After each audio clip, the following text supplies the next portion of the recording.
The following is a Hoop Ball presentation.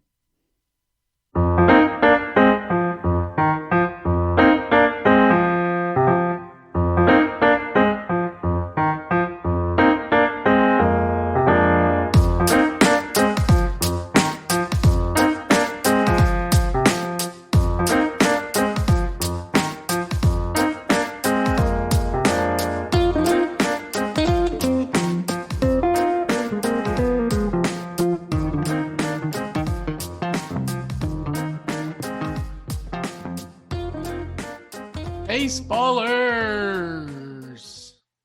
Yeah, it's a little different. Hey, welcome back. Welcome me back. Welcome you back. Welcome all of us back to a wonderful, most marvelous opening day edition of Today in Sports Betting. I'm your host at DALE007 on Twitter. Devin Ellington is my name in real life. Hey, this is a hoop-ball.com presentation. Make sure to go over to that website. Check it out. Check our workout. You're going to find so much stuff there. Had to try the new baseballers thing. Going to do it in the season this year. MLB is going to be exciting. High volume bets. Me and Blake are going to be tackling it. That's for sure. That's for sure. To get back to the hoop-ball.com, though, and we're about to embark on a new journey with MLB starting. So we are wanting to make sure that there's plenty of folks on board moving forward. We're going to talk about the odds boost that my bookie is doing that we are going to make some free money on. Go check out the wager pass for $9.99. I've been talking to a lot of folks on Twitter doing some grassroots recruiting. You know, $9.99 is 33 cents a month. And if you're not too keenly sold, holler at me and we'll get you set up and rolling without any headache from your end. So you'll do that for 33 cents a day and it's easy peasy. For example, Aaron Brewski, the founder, the Don himself, he hit for 3-0 tonight. 5-0 in his little run here the last 2 days. Riley Sorbo, got to follow at Riley Sorbo. He is our prop master. Slinging winners left and right. And look, this is still a pretty new thing for us. And we got some awesome spreadsheets that we are updating that we'll be attaching with each play to offer even more full transparency. But I know that the hoop ballers that are already in the Discord servers can attest to all of our successes, our fun times, our transparency, and, just kind of our laid backness, it's not uptight over here. It's not heavy Vegas strip. It's more like Dubuque, Iowa, hotbed gambling town. Sports betting's legal out there in the rivers of the Midwest. Go check it out if you're ever around there. I don't know if you're driving through Kansas City up to from Kansas City up to Wisconsin, Dubuque, you'll be right in the middle. Now you know that. Yeah, I don't know if you needed to, but now you do. Yeah, promo code HoopBall over at mybookie.ag. And this is what's going to happen. Odds boost tomorrow, Rockies, Dodgers. If a team scores over a run, or if they score a run, it's right now the over-under's at half. So one run at plus 100. So even money. Max bet is $25. Get in, use HoopBall as your promo code. And this is for first-time listeners. someone told me recently, and I heard it on a podcast, you probably have a new listener every show. So that's very, very, very good to know. Very good to hear. For those of you that hear me preach about this all the time, I apologize. Y'all have already used that promo code. You've told other folks about the promo code, or I'd hope so at least. So you use our promo code HoopBall. You get in there, you get inundated, you deposit with some Bitcoin. That turnaround and getting your money out is so easy. That's what I recommend. That's what we recommend here on the show. And then if you need help or assistance with getting that set up, or if you need Coinbase assistance, or if you just want us to do it for you, you just shout out to us. But you have to use promo code HoopBall over at mybookie.ag. Take advantage of this odds boost. The MLB futures article is out. Me and Blake previewed every single MLB team. Use that free money to place a couple fun pizza futures bets. Or just cash out your $25 and go to Golden Corral. I don't know. Or Sizzler, or whatever you got in your area. I'm a hometown buffet kind of guy. Or Chinese. I love some Chinese buffet. CC's anyone? So that's the exciting odds boost tomorrow for the Dodgers Rockies game. Obviously, there's going to be a run scored. Can't end the game in a 0-0 tie. It's as sure of a luck as what you're going to get. So you can get that odds boost money, play with it on some other baseball games with us. Let's see, Dodgers Rockies. That's at 4:10 Eastern. So we get that $25. Then we can go ahead and play some money on the Mets Nationals game and that battle between DeGrom and Scherzer. We got the White Sox, that Houston Oakland game. I like Houston in that, not to get too ahead of my marbles. But hey, a lot of folks like to take this high volume betting stuff and these long sports and wait a little bit before handicapping. I can't do that. I'm going to rip right into my gifts. I tried to tell myself I was going to do it so I could quote unquote gain data. And I tried to be mature about it. But I said, bleep that, flick off, let's go.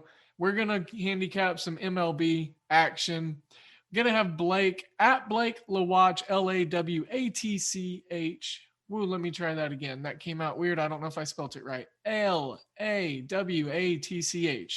I think I did. I just had to reiterate. So follow him. His hard work on the first half college basketball has been paying off, hitting about 60% since joining the team. And then just been a great addition. Blake actually started off as a listener and a hoop baller himself, been a follower of Dan's for a while. And then him and I got interacted with each other on some college sports. So now he's a part of the family. I mean, he's been a part of the family, but you know what I mean? Like he not second cousin or first cousin status anymore. So we love each of and every one of you equally so. So we're going to bring him in today. We're going to just hammer out tons of baseball. We'll probably talk about every single game. We're going to talk about the new stuff that's happened. So let's go ahead and do that now. All right. So as mentioned, I know I took forever on the intro, but we're having our new superstar on, and now I want to bring Blake in, and we are going to start digging into this marvelous Christmas gift in the end of April. So without further ado, Blake, how you doing, bud? Great work with Vince earlier today. I know we're double dipping. We might hit the midnight threshold before we're all done with all this, bud. Yeah, no worries, man. I'm happy to be here. You're not calling me superstar, right? Oh yeah, absolutely, man. You came in guns ablaze with the college. You flatter me. Well, I was excited to have you join Hoopball, regardless. Yeah, no. So it's been loads of fun. I've enjoyed every minute of it. Yeah. I'm happy that we're getting you on these shows. I know with the baseball side of the thing, it's such a high volume sport that it's always good to have someone to bounce stuff off of. And just like college basketball, I think you and I are a lot of the more similar handicapping styles. We share a lot of the same philosophies. So Yeah, I agree. with this baseball stuff, it'll be great. With you being a first half kind of guy, do you get into the first five You much know, with baseball? I've thought about that. Not quite comfortable enough to get there yet, but I feel like there's definitely an edge there. There's Yeah. absolutely an angle there to be had. So I not yet, but it's got to be there.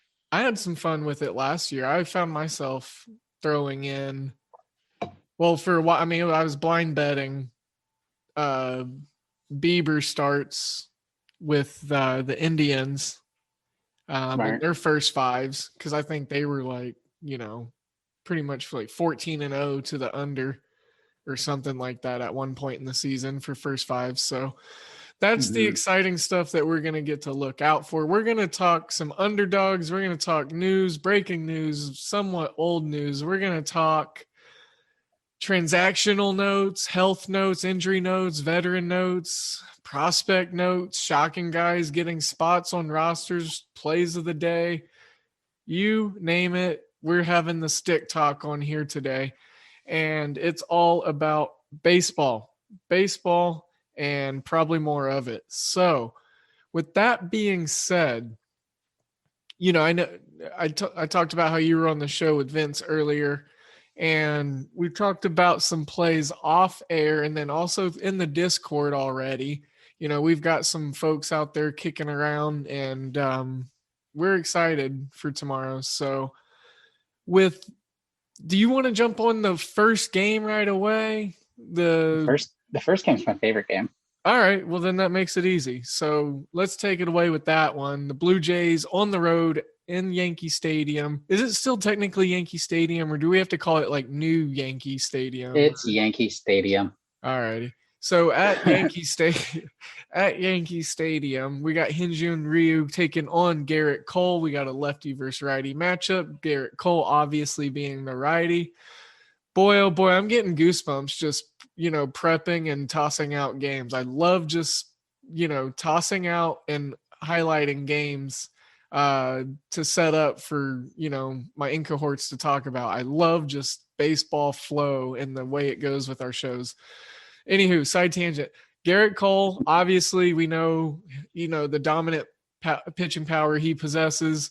Ryu coming off a phenomenal year, pretty much willing, sorry, my Oklahoman was coming out, willing Toronto to the postseason.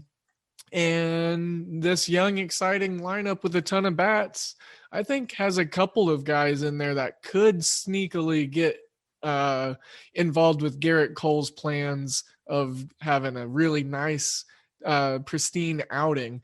And obviously, New York Yankees, their home stadium, according to you, Blake, Yankee Stadium is one of those stadiums that lots of runs happens in. So, especially over the right field wall.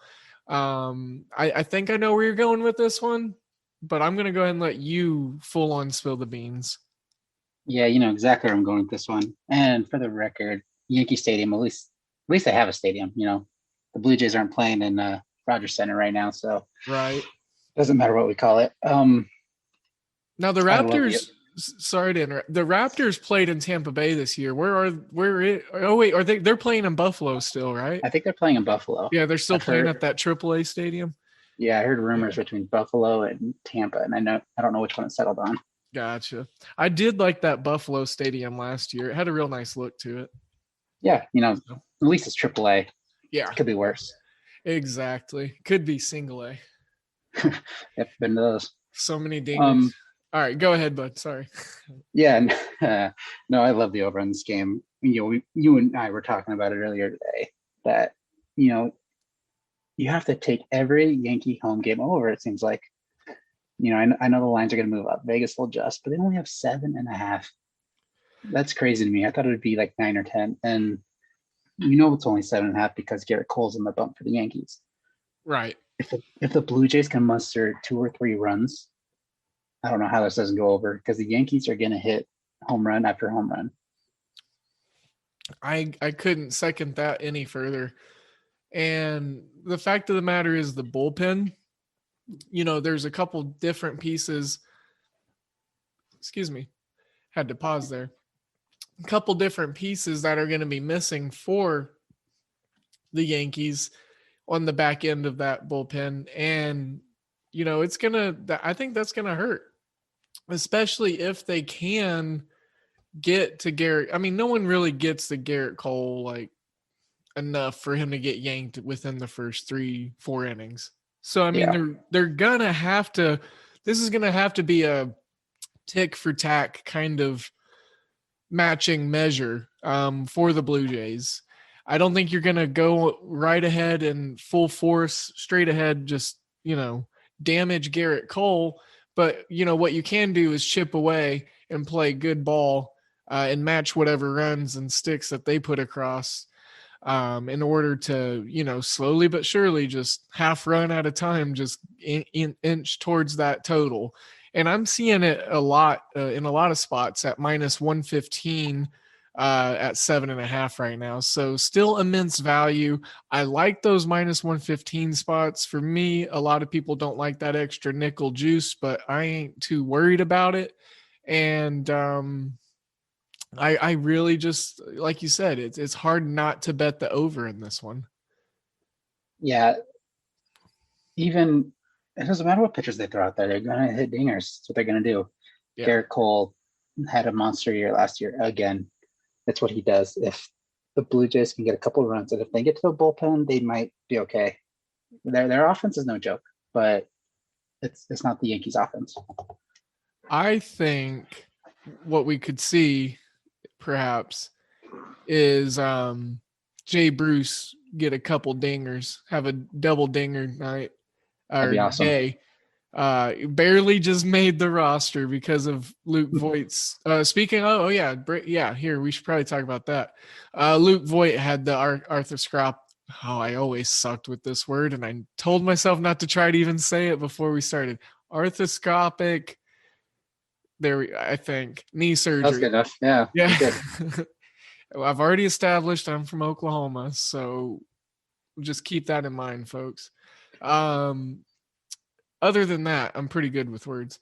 So Chad Green, I'm trying to remember these relief pitchers that were going to be on the shelf. Zach Britton.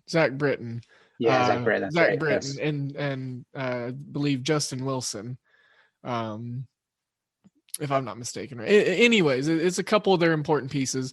And then we talked about Luke Voigt going to be out looking like 3 months. So Jay Bruce squeaking into the Yankees lineup. It's the Yankees. Aaron Boone's in his 3rd or 4th season there. They're looking. I've got their projected lineup up right here with DJ LeMahieu leading off Aaron Judge, Hicks, Stanton, Torres, Jay Bruce batting 6th, Gio Urshela, Gary Sanchez, Clint Frazier. Clint Frazier in the 9-hole. That's a pretty. I like him there. That's a good little spot there. He's got some good pop. Chance. Yeah, exactly. Yeah, he's got some pop in his bat, but man, he's got to get a chance. Yeah, I mentioned this earlier, and I think I was mentioning in an article that they have nobody projected to hit less than 20 home runs except for now Jay Bruce. Is projected for 12. Before him, nobody under 20. Wow. They are projected to score a lot of runs this year. One more thing, if you don't mind. Oh, yeah, absolutely. I dug up on Ryu today. For the career, he's actually better against righties, and the Yankees have a lot of righties. But the last 3 years, he's been worse against righties than he has against lefties. His numbers have just fallen. I don't know why. I don't know mechanical change or what. But the last 3 years, it's been consecutively worse against righties. Now, I did see that he was working on a pitch in spring training or something. I don't think it'll translate over into this start, but like you said, changing some mechanics up might be something that he's going through. and look for maybe him to get tagged a couple times. Like you said, Jay Bruce, if he gets an off-speed pitch, it's probably flying out. So um, let's see. Just trying to keep it in rotation order. The next game, I wasn't really too high. It's Cleveland, it's Detroit. We talked a little bit about first fives a little here, just based off of the offensive production. And that's hard for me because this Detroit team definitely got better, a lot better than what they were last year. AJ Hinch coming in as the manager. The Indians throwing Bieber out there, the righty, Matt Boyd, lefty for the Tigers. But still, nonetheless, team's going to be looking to settle in. The styles of offense, the styles of managing, the pitching, Shane Bieber, strikeout king. Now, we will probably see some negative regression because he had some historical strikeout and pitching numbers from last year, like 1950s stuff, 1920s stuff, like franchise history for the Cleveland franchise kind of records. So look for it to come back, but I don't think it starts here. I mean, he's a strong opening day pitcher. The Detroit team, yes, they upgraded, but it's going to take time. It's still a little ways off as far as what they're going to produce. This is the game that's going to be starting 5 minutes after the Yankees and the Blue Jays get underway. And right now, this is a over under 7.5, and under is getting major shade of -120. But again, no true opinion on me. Just wanted to highlight the game a smidge. Yeah, I don't love it either way. The Indians definitely got considerably worse. The Tigers got considerably better, but the Indians are still better in my mind. You mentioned the first 5 innings earlier. Mm-hmm. Indians -0.5, -130. I don't hate that. Oh, yeah.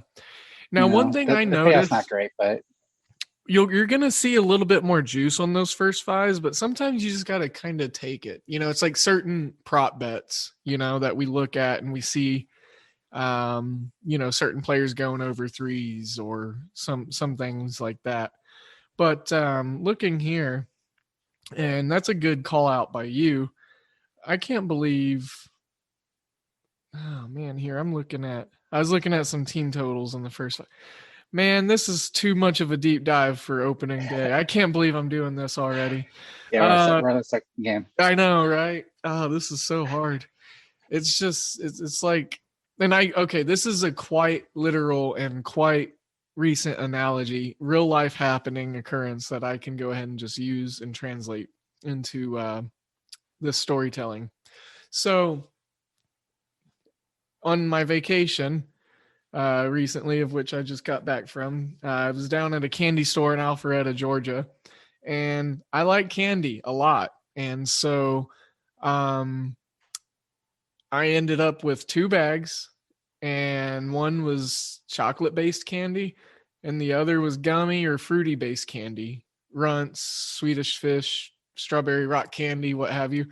And so I always get so excited. I'm like, okay, I'm going to go in. I'm just going to get a little bit. I'm just going to get a couple pinches of this, a pinch of that, and then I'm going to roll on out of there.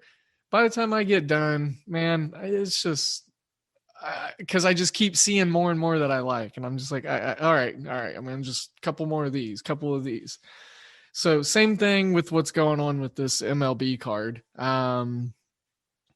going to be hard not to lead with my heart and just blabber about every single game. So you need more self-control, it sounds like.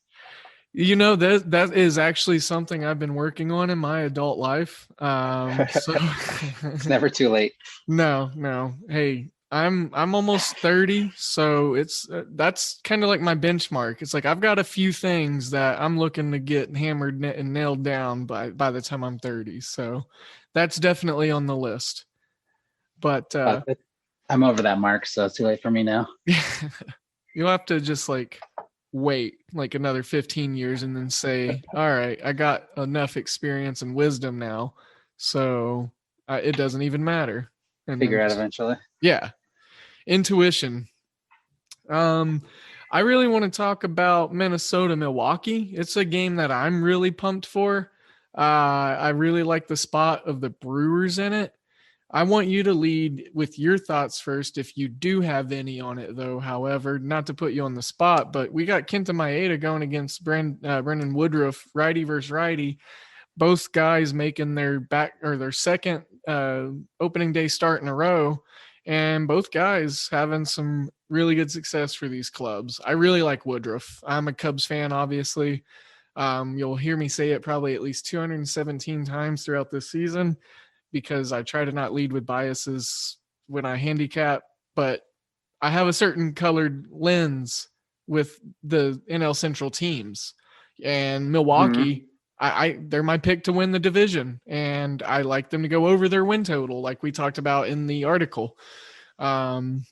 Speaking of which, go to hoop-ball.com and check that out, because Blake and I knocked it out of the park, and Mr. Mike Panda edited it so greatly.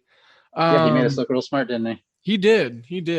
Because it was just, we were just throwing stuff in there, and we were having fun, and we were, talking some prospects and whatnot. And, he's the educated man of the bunch. So. Yeah, he made us sound like adults. Yes, exactly. Sophistication comes key.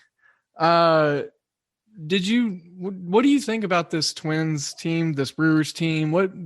Are you looking for anything between these two teams early on? I like them both season long. I think they both have a real chance at winning their divisions. For this game, Maeda, just like for Jinryu earlier, they got out of Los Angeles, and they're what we expected them to be in LA, but they never got the chance in LA.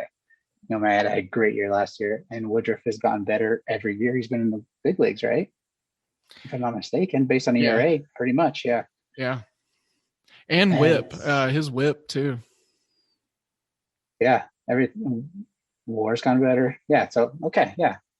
So both pitchers are on the upswing in a major way. So that makes this a stay away game for me. I guess if I had to, I might even take the under. It's -120, under 8. Yeah, I was just looking at that. I like the Twins offense a little bit better than the Brewers offense. But my thinking on it, and I do like the Twins offense. What I don't like is that it's a lot of homers. And we saw a lot of the regression from 19 to 20 last year. Granted, last year being super weird with COVID and shortened, so we can throw it out of the window. But the losses, and I think I'm a little more low on the Twins than the general public this year, because I'm more high on the Royals. Spoiler alert, really like the Royals in that division. I know Vince was dog steaming them earlier, so I'll have to talk to him about that. Yeah, he's being a real jerk. So, yeah. I was looking at some team totals. 3.5 is what it's set for both teams, and it's -120. So I'm thinking, here's my thinking. Yelich, I think he has a great opening day. He does bat .385 in his 13 at-bats against Maeda all time, so in his career. Oh, okay, dang. Looking for some positive regression in regards to their offensive production. The Brewers, they're just kind of 25th or a little bit worse or a little bit better in every major category from last year. So I think with some of the pieces they got up, some of the prospects developing a little more, Yelich having a healthier and stronger year, I think he could have a 40-20 year, 40 homers, 20 stolen bags.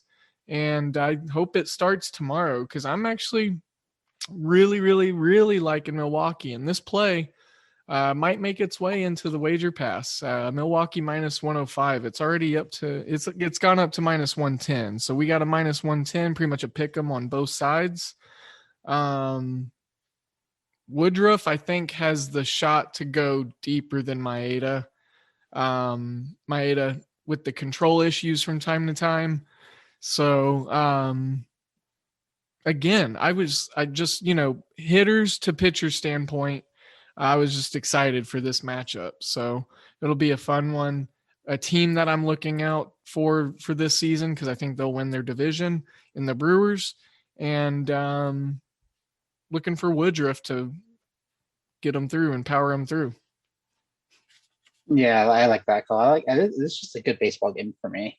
Yeah, exactly. Yeah, and we're getting so many of those.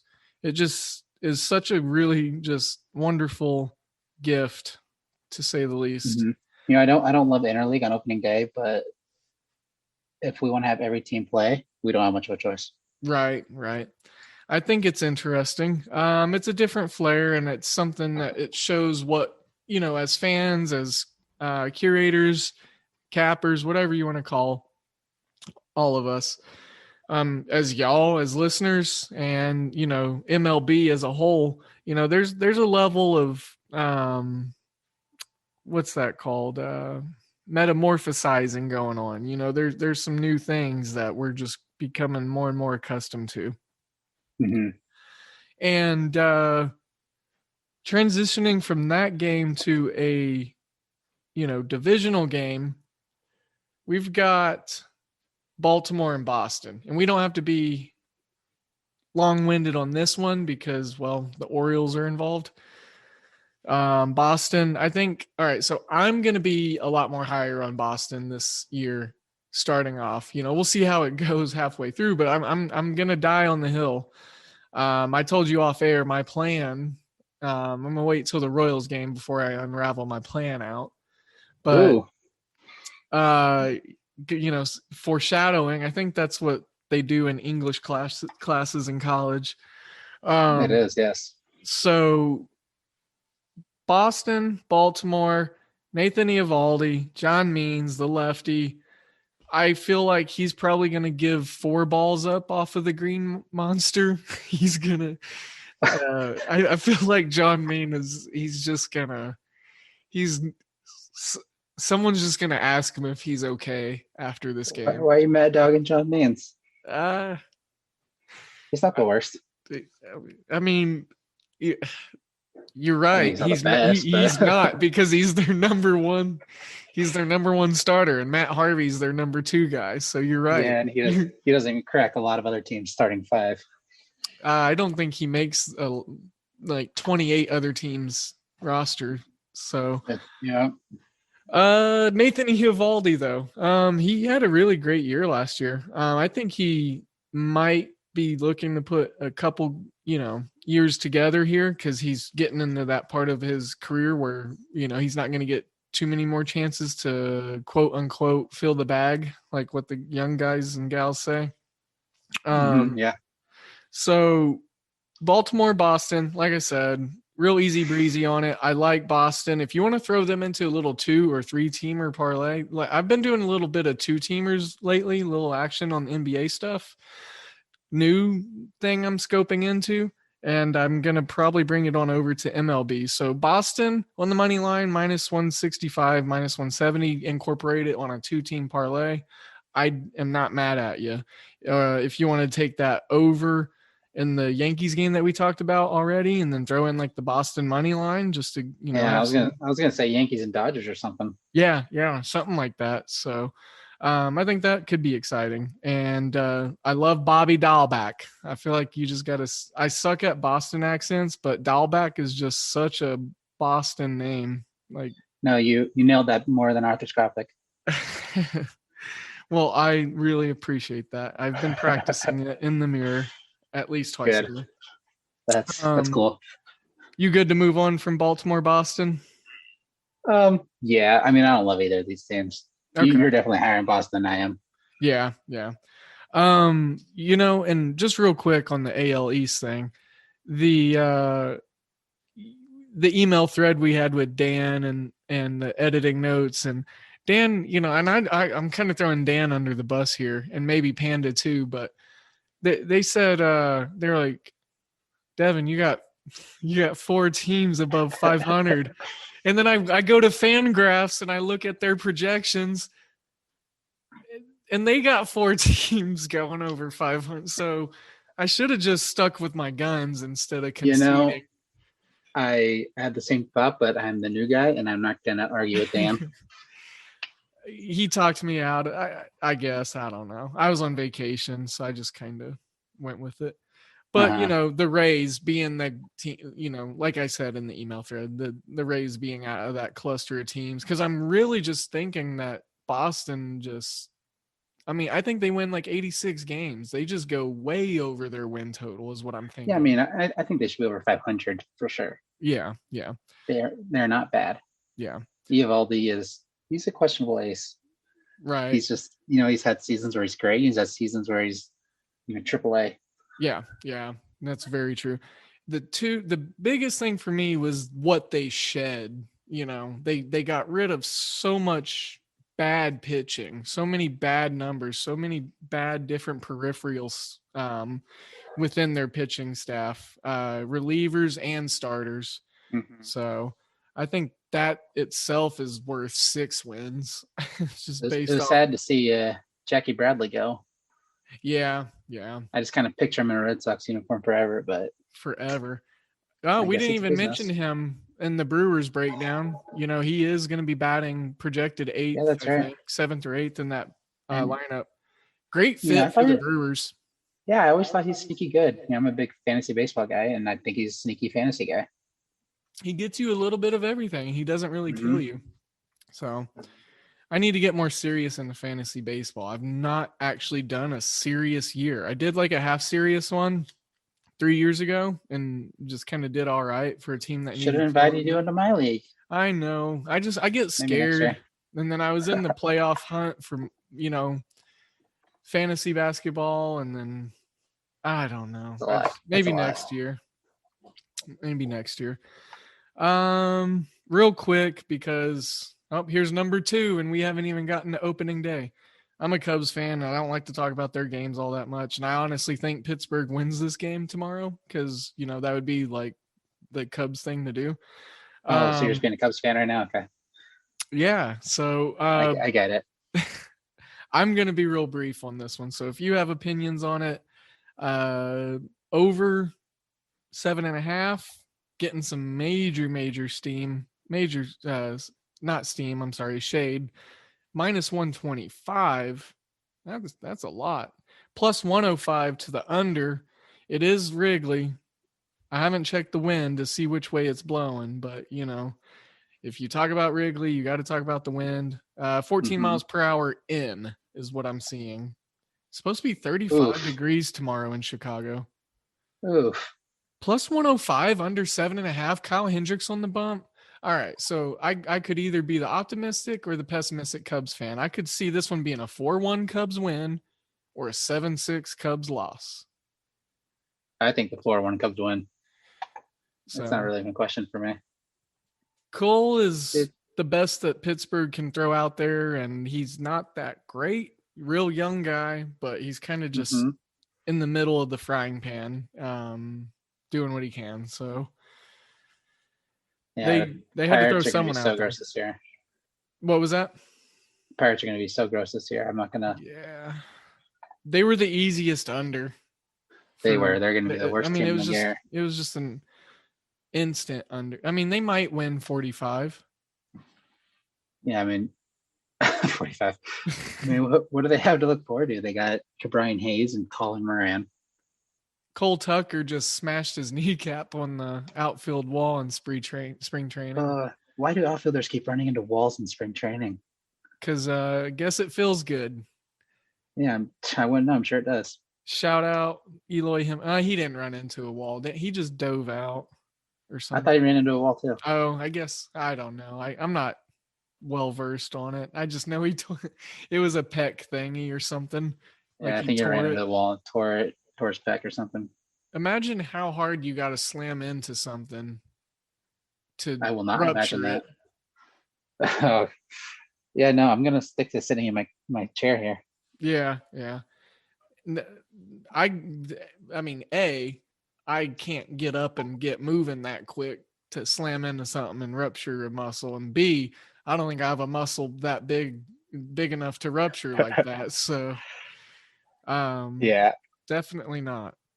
Okay, I am super excited for these next cluster of games here in the mid-afternoon area, starting with the Atlanta Philly game. You and I are excited for the NL East. Excited because of the conundrum of what it is and how talented it is. And the more that I've been listening to a bunch of team radio, Sirius coverage. Been using a lot of Sirius lately for the baseball stuff. It's real handy. Learning a lot about the NL East. So I'm excited to unpack some of this. Got some great pitching matchups. And then I want to preface the Dodgers Colorado game, and you know why I'm prefacing it. I talked about it on the top of the show, but of course we got to bring it up again. And I'm going to leave that little dog ear there. We'll get back to that, and we'll talk about the odds boost spoiler about that in a little bit. And so Atlanta, Philly, Max Fried, the lefty, taking on Aaron Nola, the righty. What say you about this one? Do you have a strong opinion on this game? Because I truly don't. Atlanta opened minus 115. They're up to plus 105. Yeah, this is my favorite game that I'm not going to bet on. Favorite game that I'm not going to bet on. Perfect. Yeah, because they're two, the two best, not two best teams. They're two of the best teams in the National League for sure. Yeah. And so it makes it a coin flip, just which one's going to come out that day. Will Nola pitch better? Will Fried pitch better? I think Atlanta's offense is a little bit better. Yeah. But at the same time, Phillies have good offense too. I don't know. I just like how the Phillies lineup, which I'm trying to find right now and pull up on Fangraphs, is very, very synonymous to Joe Girardi's 2012 Yankees. He's got his Didi Gregorius in there. Okay, I see what you're saying. Yeah, he's got let's see here. Hold on, I got the daggone lineup up. There's a few guys on there. So, I heard a podcast talking about it, and they were pointing out a couple guys, and of course, I can't remember. A couple of Yankees guys. I mean, McCutcheon played for the Yankees for a month. Oh yeah, I guess he was. Yeah, that was his first stop after Pittsburgh, if I remember right. A couple pitchers too. Brandon Kinsler, I think, was one of the Yankees teams there. I don't know. Anyways, Joe Girardi, pretty good manager in my opinion. This is going to be a great matchup. Like you said, probably favorite game to not bet and just probably enjoy as a baseball fan. Throw it on your radio, find the radio broadcast. There's nothing more better than just radio baseball broadcasts all day, going from game to game, just listening to the sounds of the game, the crack of the bat, and really just taking in baseball the way it used to in the early 1900s. Yeah, there's something different about baseball on the radio for sure. Oh, it's so good. The AM, just the AM frequency, that kind of staticky, muffled, staticky in the basement. The 1930s sound. Yeah, Fallout kind of, if nuclear war ever did what it did in the Fallout games, the first thing I would do is try to go find a radio to listen to the games. So, all right, Atlanta, Philly. Yeah. And if we want to diverge into, the NL East a little more here, we can before going into another game. We're talking about the Braves and the Mets at the top. Obviously, the Lindor, huge deal that just happened. By the time this show gets out, that's gonna happened for 10 hours or so. And huge there, 341 mil, 10 years. And Atlanta lost a couple of arms, brought a couple arms back in, and shout out to Pablo Sandoval. He made the team. Don't know how for the Braves, but he's in there. He's a lovable man. Pandas have 9 lives like cats too, I guess. And yeah, I guess so. Panda Saval. he's a fun guy. He's a fun guy. And Atlanta, I'm sure, really likes his veteran presence. And I mean, shoot, he was barreling balls up in spring, so I guess I shouldn't talk too much. So, No, he still has it in him. He still has a swing on him. I just saw another take on this Atlanta Philly game, and I know we just said it was our favorite game to not bet, but again, the candy store analogy, over 7 minus 115. I like that. I do. I'm not making it an official play. I'm just, for you listeners out there, if you want to play it, or if you were sitting there anxiously waiting, for one of us to say something about that specific angle, I think that has some merit to it because of the bullpen issues for Philadelphia. I don't think they've shored those up this offseason. Atlanta obviously missing some guys. Tiki Toussaint currently on the injury list, and their pitching staff. So Nationals. I'm actually really happy you went back to that game because I saw something afterwards too that I want to talk about. Yeah. Philadelphia first full 5 innings, minus a half a run, plus 120.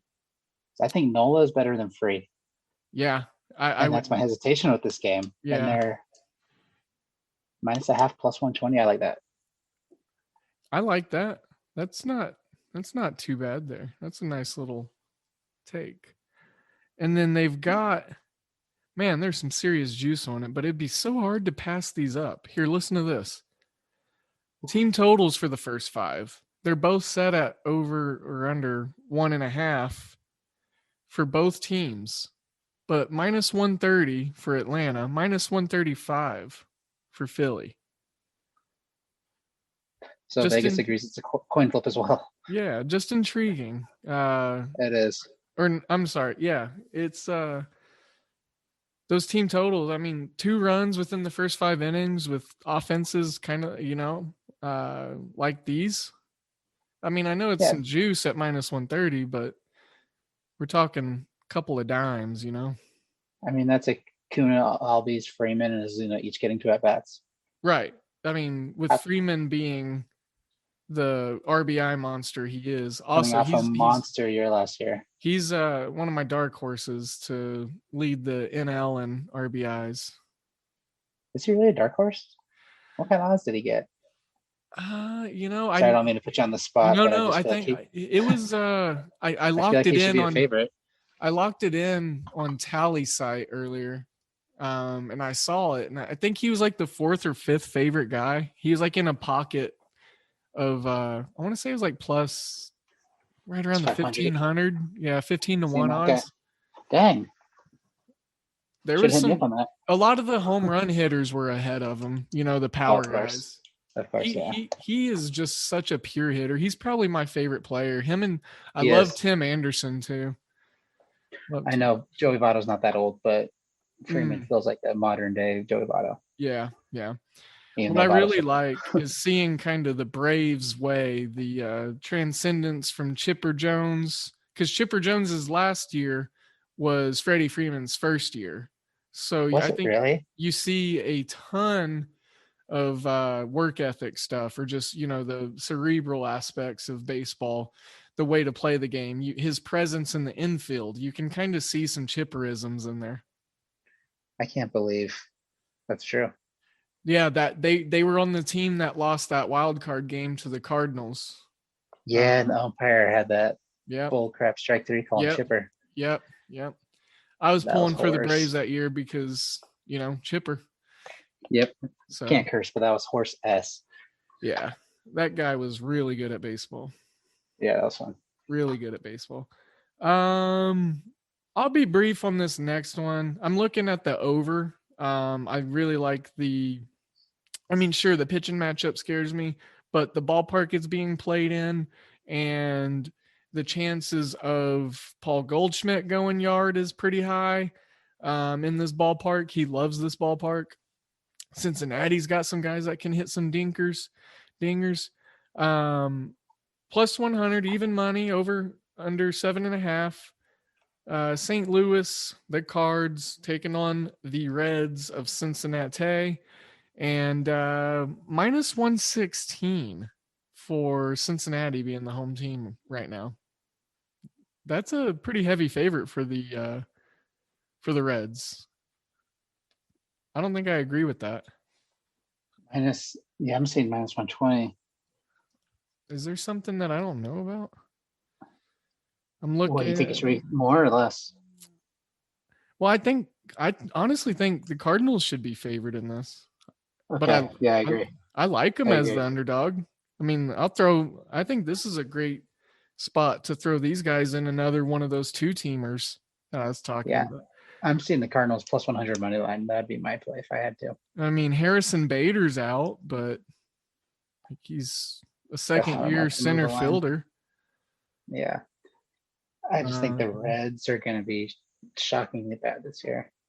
I mean, Dylan Carlson, Tyler O'Neill, Tommy Edman, Paul DeYoung's still there. And you add you've got Yachty still doing it.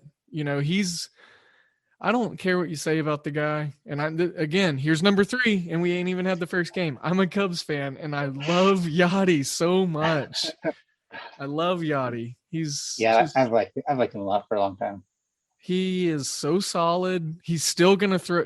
I wouldn't be shocked if he threw 2 people out tomorrow. I'd love it.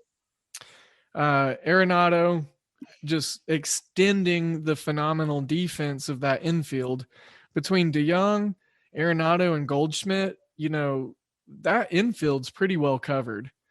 Outfield's a little questionable, maybe. Yeah. Outfield's gonna be more of their offensive spark plugs, obviously.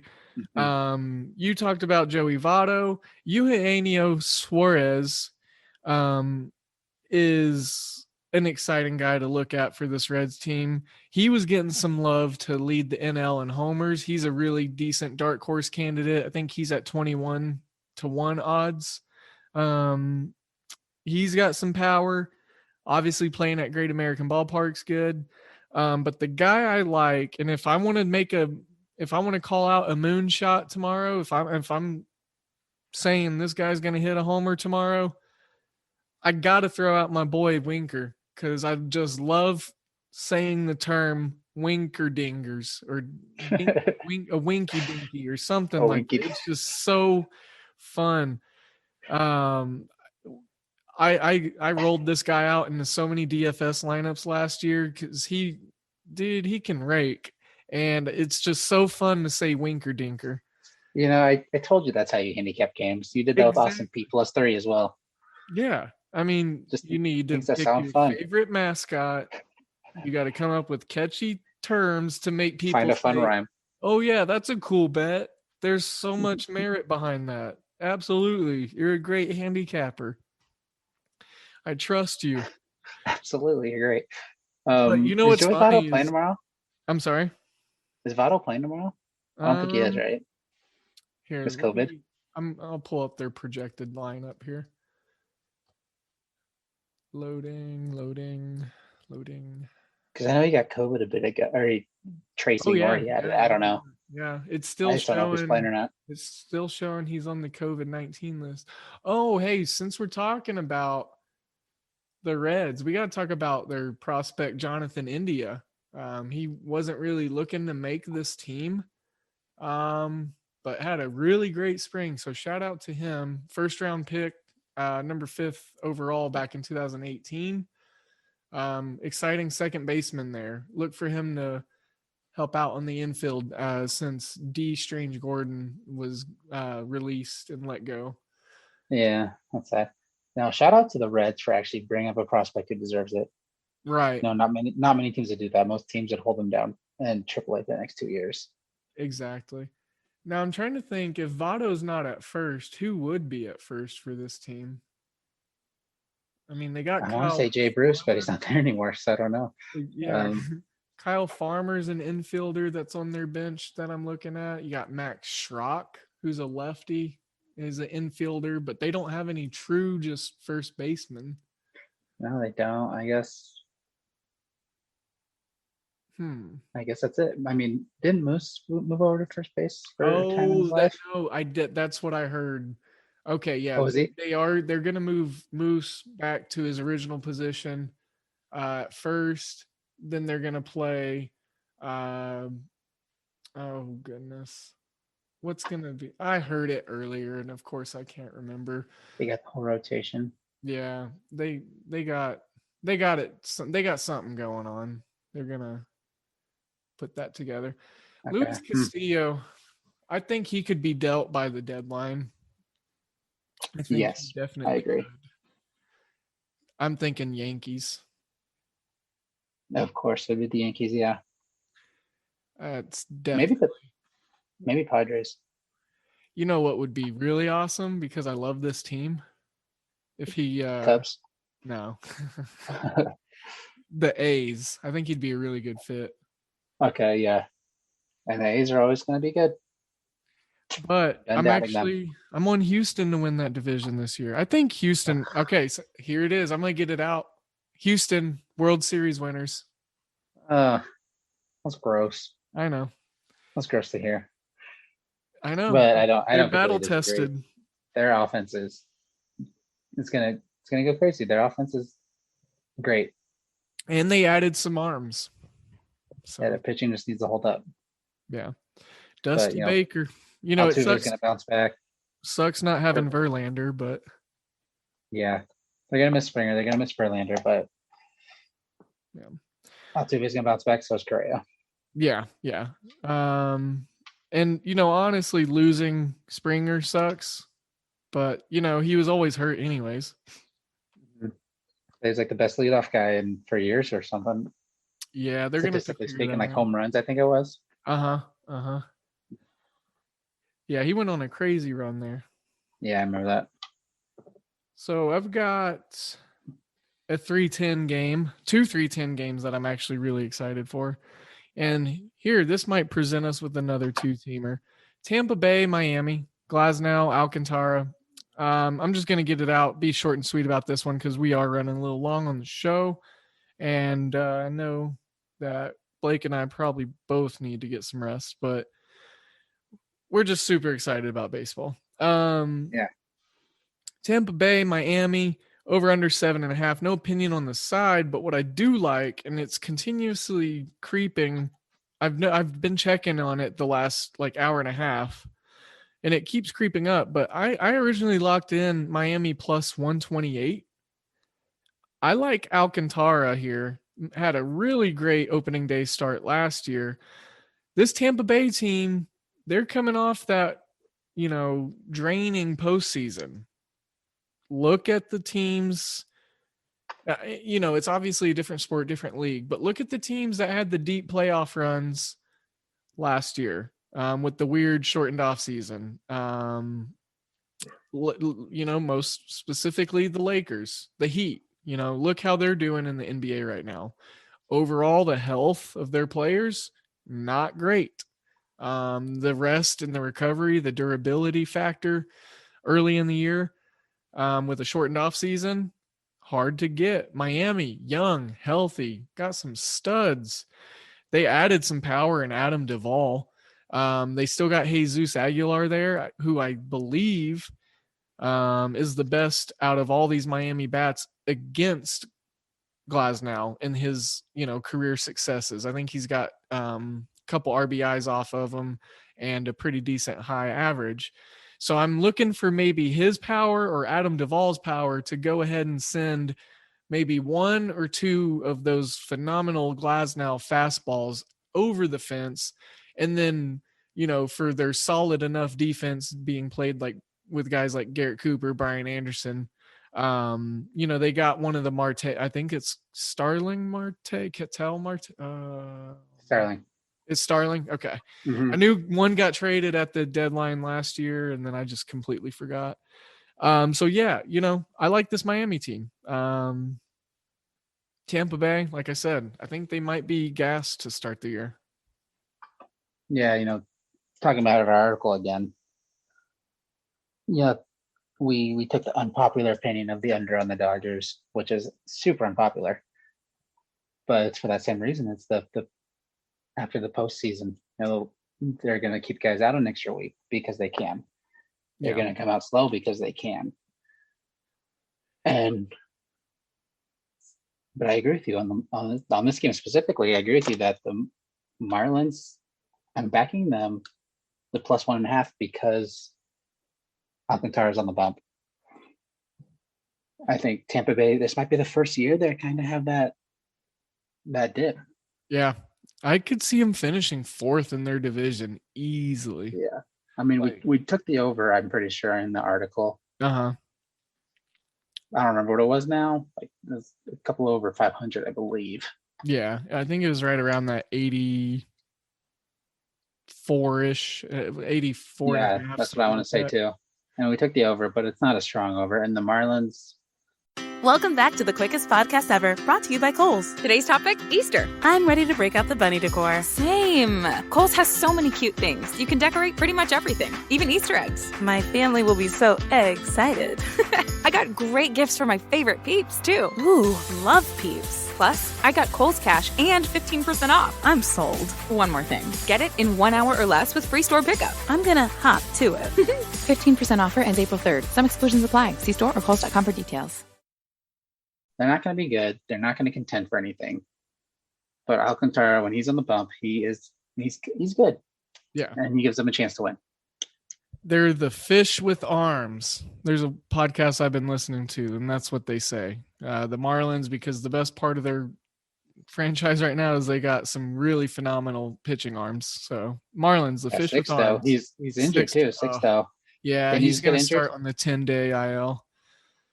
Which I was so excited to see. He's probably one of the pitchers I'm most excited to see, to start this year off. So yeah, he's electric. Real phenomenal stuff. Really great movement on his pitches. Really. I've been following him in the minor leagues. I had him in the dynasty league for a while. Yeah. He's just an exciting pitcher. I said Garrett Cooper. He's no longer on this team. I can't remember where he went, but I remember he was a Marlin I did like last year. Brian Anderson, however, is there, and Jazz Chisholm, the number 2 ranked prospect within the Marlins. Prospect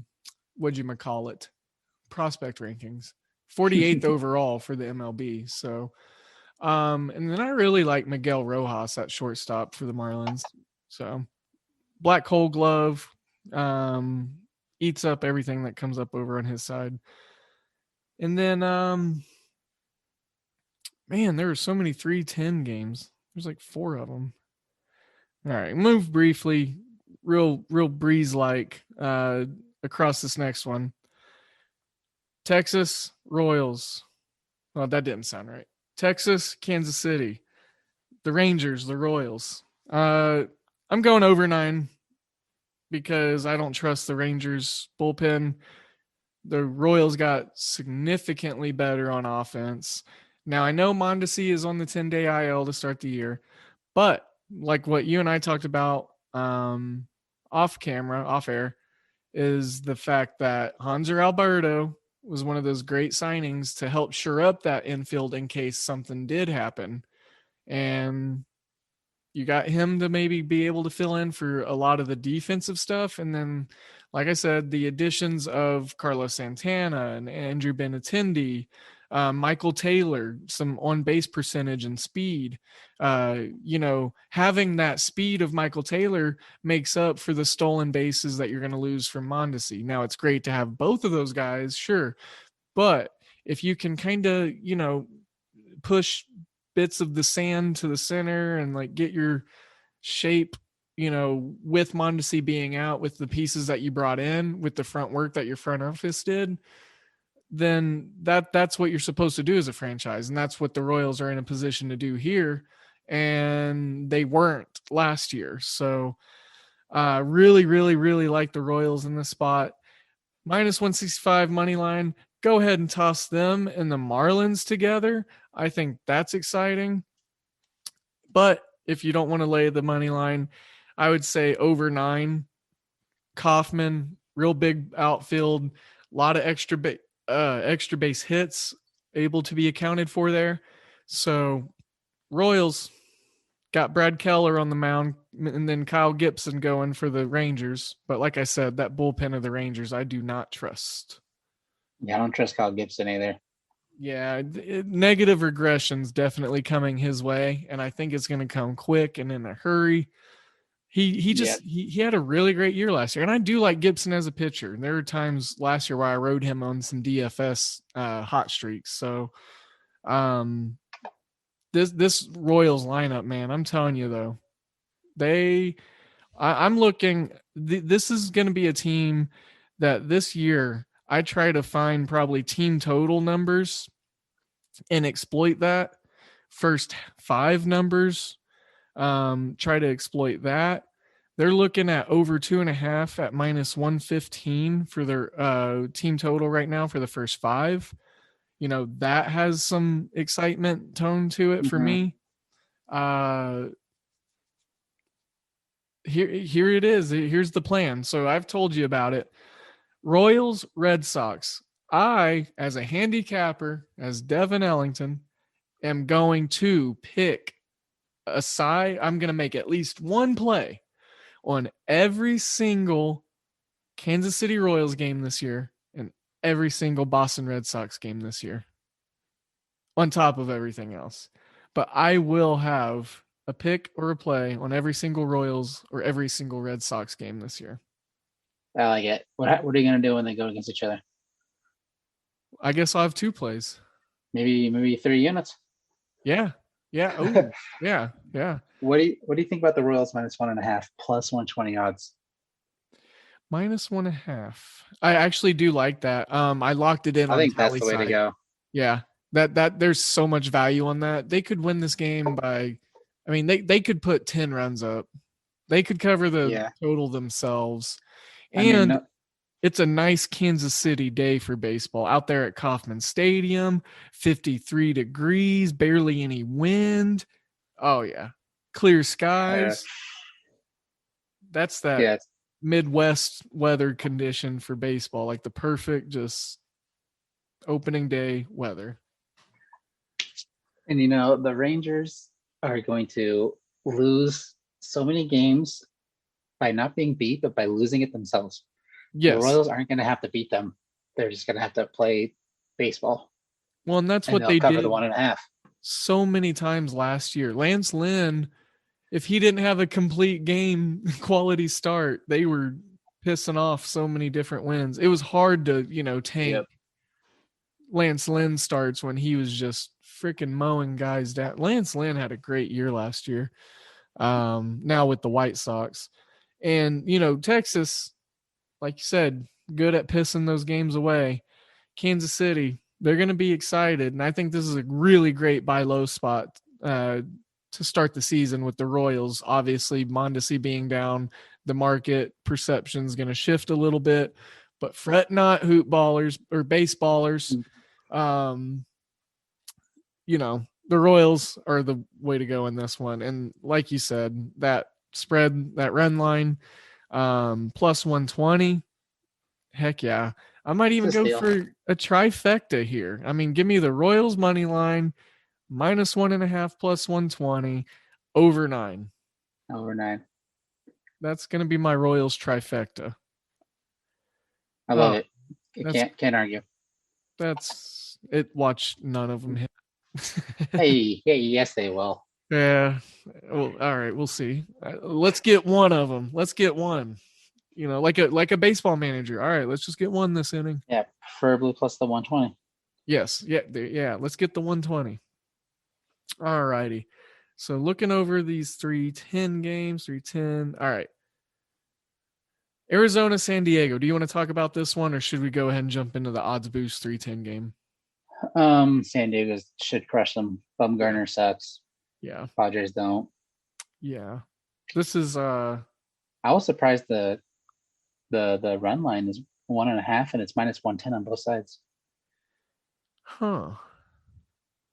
That's surprising you? That surprised me.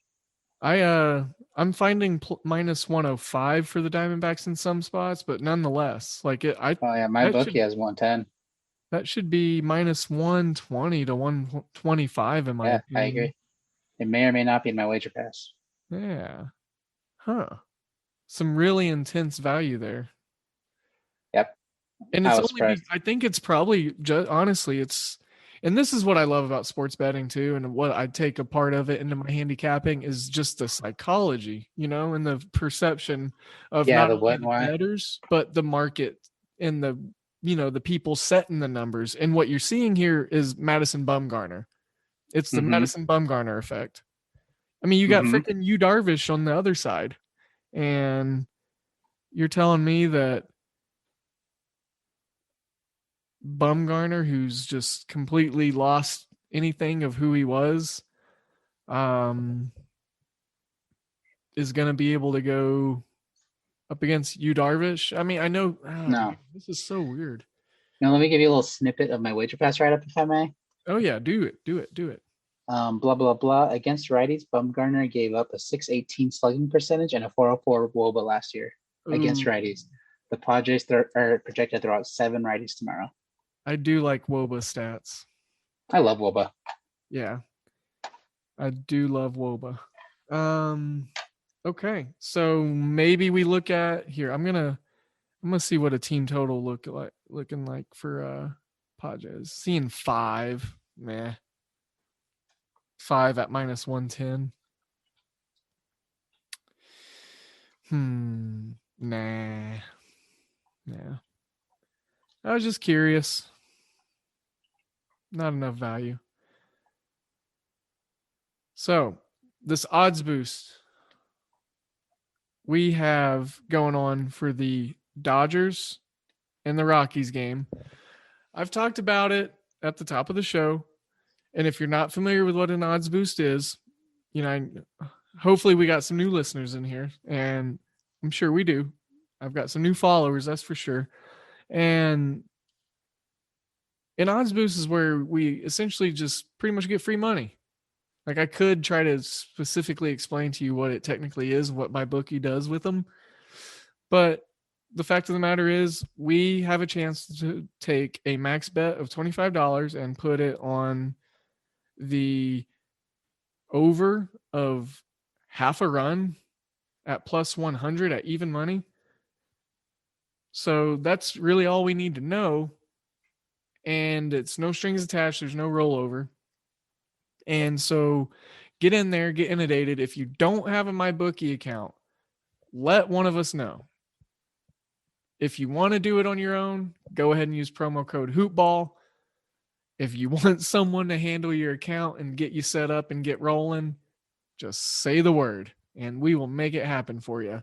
That's what we're all about here. We're trying to get free money into your pockets. Like I said, take the 25, take the family, or not. I mean, I don't think you can take a family out with $25, but take the 25, take yourself out to Golden Corral or something. Hometown buffet, if you're out here in the Midwest, and, maybe some cheddars or something. I don't know.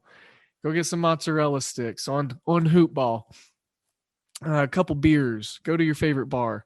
Cash out. Get involved with the Bitcoin. Bitcoin in, Bitcoin out. So easy. You lose less with the handling. Use that. Get the odds boost, promo code, all of it. It's all attached. Like that episode of Always Sunny in Philadelphia where Charlie's got the red string all over trying to figure out who pooped in the bed. That's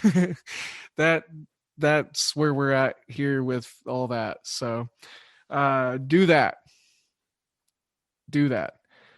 That finally covers all the 310 games. Then we have this lull for a little bit, and then we get the 6:09 start time between.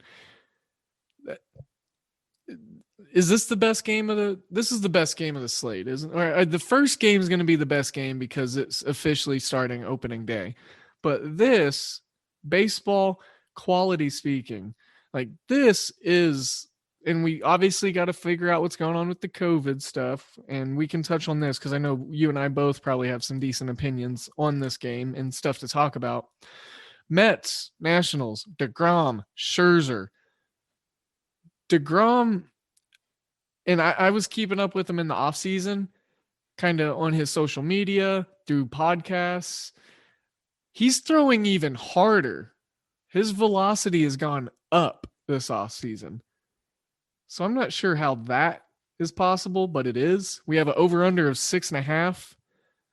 Washington plus 130 on the money line. I actually really, really, really like Washington in this spot. Their money line inflated, obviously, after the news that they had 4 or 5 folks that are going to be out. There are some staff members that were incorporated in that. Blake, you and I talked about the fact that a catcher was called up recently. I heard it on a Sirius XM show on the MLB channel. And so my belief is I think maybe we have the catcher's room maybe had a little uh-oh or something. Yeah, maybe some bullpen guys or something. Yeah. So what I mean, the baseball fan in me on this game is I love it. I really love it. So I'm excited. Just for context, sake and putting it in perspective, this game was at Washington minus 110, yesterday when I looked at it. It's at plus 130. So that's a lot of movement. And I think there's still a lot of great value there. I don't think they're going to be down key guys based off of what I'm hearing. The transaction moves that they've already made are very, very, very like small ones, like small named guys. So definitely keep an eye out on it. But I think the side you want to take, in my opinion, is Washington plus 130. The Mets still need to figure that bullpen out, and they're a top heavy lineup right now until some of the other guys are able to,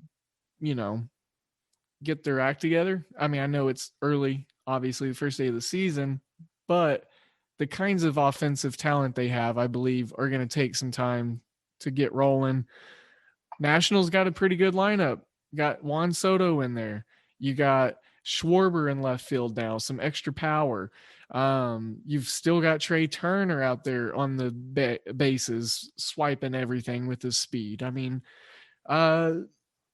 Josh Bell's on this team as a veteran with some good slugging abilities. So, and then you got Mad Max on the mound. I mean, you're never out of it with Mad Max and with the offense of Juan Soto. I can't count the Nationals out. Yeah, I locked in the Nationals money line plus 125 this morning. Yeah. And after the news broke of the COVID, I got a little nervous, but I'm starting to feel confident about it again. Yeah, and honestly, it just increases the value in it because obviously, and I saw a quote in an article from Mike Rizzo, the GM of the Nationals. They're not technically allowed right now, and this was 4 hours ago when the article came out.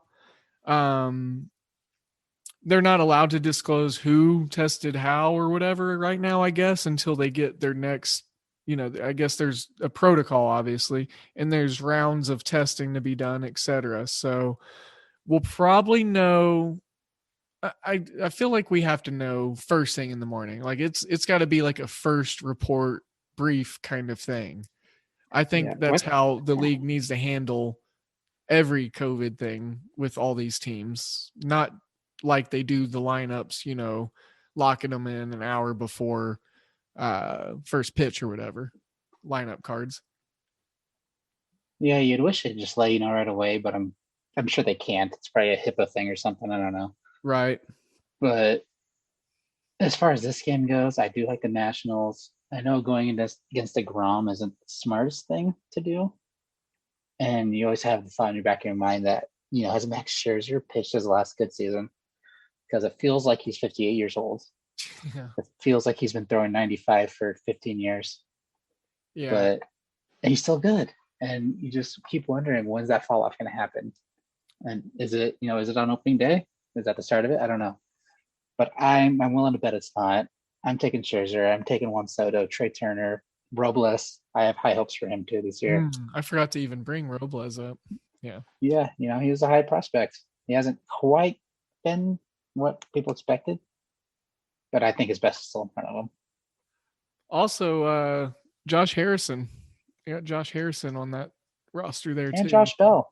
Josh And Bell's Josh good Bell. too. Yeah, Josh Harrison and Josh Bell. Yeah. Jan Gomes still kind of doing his thing there, which Veteran catcher. Yeah, I was about to say he is a catcher, so obviously if my guess or what It was yours. think, Yeah. yeah, You take credit. We'll see what happens. Watch, man, we're gonna wake up. It's gonna be like Kyle It's gonna be Schwarber, Trey Soto and Turner, Turner. Victor Robles all ruled out. Oh my gosh! So if that's the case, Yeah. hoop ballers, do not bet the Nationals. No, do not. Do not. Just stay away. Yeah. The odds won't be good enough for the Mets. In fact, if that happens and you have bets locked in, I would encourage reaching out to customer support on whatever platform you use. Hopefully it is my bookie, and just being like, hey, can we move this bet amount to a different game or something? Yeah, another reason to get in the Discord. Like the guy in our Discord chart, he's the one who broke the news to us. Yeah. And he said the line was still live, so he took the Mets immediately. Yeah. And if other people were in there and they took advice, that could be a good thing. I've talked about it time and time again on the show, but in that Discord, now that I've taken a little bit more undertaking on at Hoopball, I still get to do my deep dives, but sometimes I don't get that extra 20 minutes that I want, to cram for a test, So we have so many followers that I get information from that I didn't even have a nostril to, before I heard about it in our Discord. So it just speaks volumes of the community that we have. On top of our professional handicapping, you have the savvy, in tuneness and sports fanaticisms of the followers and the family of the Discord. So, and they're all smart. They all put out their opinions. Nobody's shy. No one is shy. That's very true. And speaking of Shard is not shy. No, it's not. So, that's how we do it over there, and it's really fun. So, trying to think here. What's a good transition? Probably not talking about what the transition would be. Mets, Washington. We'll wrap that one up. Really great pitching duel. And then we're going to be thrust into holding off until the evening time, the deep throes of the night, for 9:05 estimated start time between the White Sox and the Angels. Giolito, Bundy, got Mr. La Russa coaching against Mr. Madden. Got some two old school kind of managers. Mr. La Russa with his somehow return back to managing at almost 80 years old, I think he is. Yeah, I did not see that coming. As much as I love this White Sox team and how high I am on them, that hiring was just so baffling, especially with how young the team is. Yeah, it's just weird. You see coaches these days are getting younger and younger and younger, which I think makes all the sense in the world. And then a team that we think, man, this is a World Series team, and then they go and hire, they have like some of the best young talent in the game, and they go hire Tony La Russa. And they hire your grandpa, like what? Right. I mean, I love Tony La Russa. Don't get me wrong. It's not his fault. Right. But I mean, I don't know. There wasn't another guy younger. Like, what was the applicant age cutoff? Like 72. The age cutoff. Like R.I.P. to Lasorda. But if he was still alive, I think he would have been a candidate. He would have been a candidate, yes. So, I bet they tried to get Lou Piniella to come out of retirement. Dude, I would have loved that. I love him. I love Lou. Like you manage the Cubs, so why not manage the White Sox? Mm-hmm. So he, sweet Lou, gotta love him. I love him. I actually don't have an opinion on this game. Obviously, the Eloy Jimenez news is big. Talked about how he ruptured his breast or his pec, sorry. And how his muscle's even big enough and that he runs that fast to be able to do that. So White Sox, Angels, first time I'm saying it on this card, punt game. See, self-control. I can do it. Is that the first time? I don't know. I kind of like the Angels, to be honest. I think Bundy's a lot better now that he's gotten out of Baltimore. Uh-huh. And Giolito's on the upswing. The entire White Sox are on the upswing, but I think so are the Angels. I think the Angels I think they'll end up at about 500 this year, which I think is what they're projected. But if Shohei Ohtani can stay healthy, they still got Mike Trout. Maybe Pujols can be some service. Probably not, but maybe. Who knows? They added a guy named Rendon, Anthony Rendon. And Rendon, he is so underrated. He's criminally underrated as a third baseman. There's too many good third basemen in baseball right now. That's the reason. I think it goes Arenado, Rendon for me. Yeah, I mean, third base is probably the deepest star-studded position. Bregman, Arenado. You got Machado. Who is Matt Chapman Matt Chapman. He's legit as well. There's so many good third basemen in this league right now. Yeah, it's pretty wild. Who holds down third for the Dodgers? Is that Turner? It's Turner. I wouldn't put him top 10 though. I don't think. Maybe offensively, but as a whole, no. As a not. whole, yeah, no. Yeah. Who's third baseman for the White Sox? Moncada. Thank you. I think he's sliding over to third. Yeah. Madrigal, who they call that on-base machine. Yes. Is that second? So I was watching Madrigal in that massive, huge run at Oregon State. In their most recent managers, like retiring season, they won a national championship. It was like, I remember that. They had the 6 MLB like crazy prospects on that team. That's my first memory with Madrigal. And then it was like his name just made it stick. And then he got drafted real high. And I was like, oh, wow. Really like where he went. Yep. He's just stuck around. I was trying to decide are we going to be in store for like a really awesome pitching duel here, specifically in the first 5? I think we have a chance to see like 15 strikeouts before the 6th inning. Between Giolito and Bundy? Yeah, especially with how the big bats are going to be trying to swing on opening day. I don't hate that. I'm not buying it. I don't think Bundy can hold up his end of the deal specifically. Yeah, that's true. It's either he strikes everyone out or he lets every ball go out of the yard or go for an extra base hit. Yep. Yeah. Real tough one. Like I said, not too opinionated on it for me, but again, it'll be a really good baseball matchup. Angels, are they finally going to do something? Try to get Trout to the postseason. Got the best player, generational talent, best player in baseball, probably best player since, should I say it? Ted Williams. All right, okay, I didn't know how far back you were going. Ted Williams, I mean, yeah. Ken Griffey was just different. That was going to be my original jump point, but different, better. No one's ever going to be Ken Griffey. Yeah. Junior. No, I'm a Griffey homer, obviously, because I'm a Mariners fan and I grew up watching Griffey. It's just that swing, man. That's the beauty. I I got chills thinking about it. Like it's a baseball swing that I think about and I get chills. So speaking of Dan earlier, he tells a story in the Discord about sitting with the Griffies. That's just crazy. Just casually. Yeah, like no big deal. Okay, and how his cousin was the grandma from Happy Gilmore.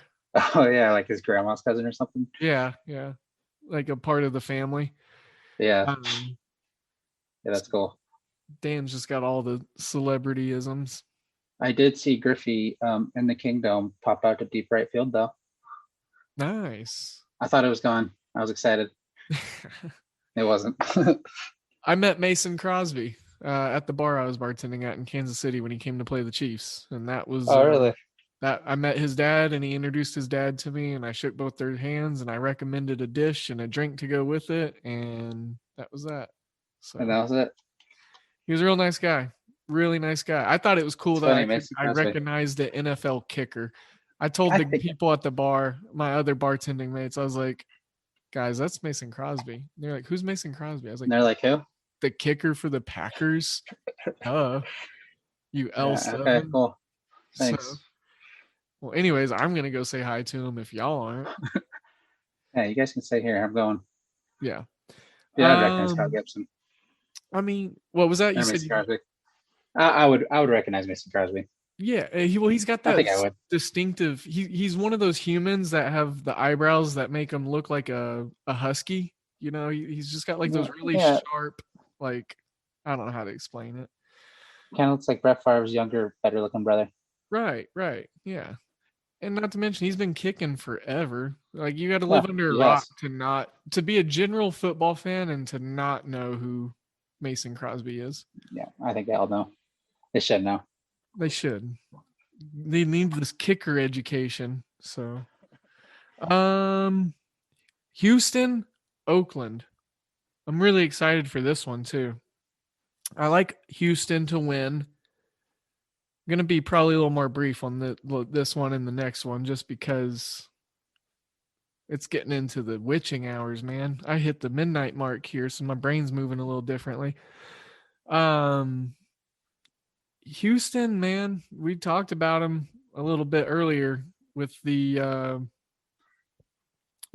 mean, these teams are both picked in a lot of spots. You know, we used a lot of data from Fangraphs for our article and our general knowledge and whatnot. Baseball reference. It's these two teams are pretty evenly matched. Game in, game out, metric per metric, projections, what they're looking to do within the division. They're both at the same odds to win the division. This is as tight as it's going to be, I think, as far as the division goes. And it's going to be these two teams probably down to the last game in the season. So that's why I hate when people say stuff about baseball like, oh, the first 70 games don't matter. And then every year we're in the middle of a playoff debate or freaking playoff race where it's literally 6 teams separated by 1.5 games. So that makes no goddamn sense to me. And I don't understand it. And then it's a thing that 90% of baseball analysts talk about every year, and players and managers. Every freaking game matters in a 162 game season because we come down to a 1-game playoff between at least 2 teams at least every year. So I don't get it. That's the same thing with spring training not mattering. Of course it matters. Yeah, those are the people that just don't like baseball. They just don't like it. So they poke holes at it. You know, 162 games is ridiculous, but it's necessary. And so that's what they're gonna do. I just I think that's the first time I've ever like gone on like a Chris Russo high heat style rant about baseball. Because it's like, of course it matters. I mean, if it didn't matter, then we wouldn't have 162 games to begin with. And then we wouldn't have wild cards. And then we wouldn't have play-in games. And we wouldn't have added to the playoff format this year. And then we wouldn't have. And so, yes, it matters. Every game matters. And for the record, I love the wild card game. Yes, me too. It's the most exciting start to the postseason that you could ask for. Yeah, other than baseball, the first 4 of the NCAA. Baseball gets a lot of things wrong, but I think their playoff system is the best. Yes. Now, you could argue the Stanley Cup, but I think baseball playoffs are the best. and they're adding to it. So they're starting to modernize a little bit with this game. That is a little archaic, but all right, so I like Houston. I think you do too. Or were you on Oakland? I Greinke and Chris Bassett, both righties on the mound. For those who didn't listen to the last podcast of Vince, he put me on the spot. He told me to pick a game and he was going to tell it right then and there. And I took the Astros money lines. It's -110. Uh-huh. And afterwards, I dug into it a little deeper, and I hate it. Oh. I feel so bad. I hope he doesn't listen to this, and I hope the Astros win. But Greinke has not been as good. He's not good on the road, and he's not good against. He's been awful against righties, which is what he's put out there primarily. Yeah. And Bassett is the opposite. He's great at home. Yeah, And, I do like Bassett. He's The great Bassett against hound. righties. Yeah, he's great against righties. And everything about it, just I feel bad. But we'll see. It's baseball. It's one game. Any team can win one game. So I guess I'll stick with my guns. I'll take the Astros money line, but I don't love it.